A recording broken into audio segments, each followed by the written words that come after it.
Can I ask what research you've done on us? Yeah. And can I tweak that for you, Todd? Please.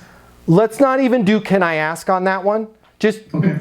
What research have you done on us? Almost with a positive tone. What research have you done on us? Because if you say, can I ask what research have you done on us? That could almost be like you're trying to catch them on something. I want that one to flow. And the reason why we're asking, what research have you done on us? Is if this was a marathon, you could either run the entire marathon, what is that, 21 miles? I don't know. You could either run the entire marathon, maybe you win the race, maybe you don't, or maybe there's a way you could cheat and start right by the finish line. So boom, was that the gun? I think it was the gun. I don't know. I'm looking at the TV. I see a bunch of people from Kenya that are sponsored by Nike running my direction.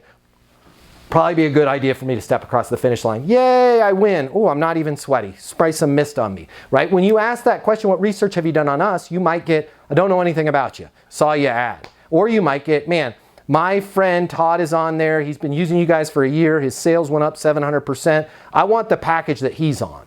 Right? Yeah. Boom, you're there. You're closed. Again, we've talked about this 3 or 4 other times in today's Easton University live coaching session.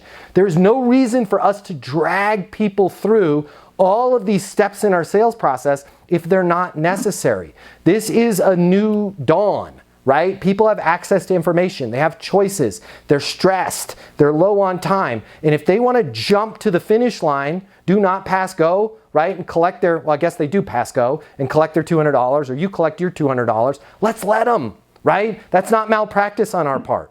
Let's figure out where they're at. So what research have you done on us? I love that one.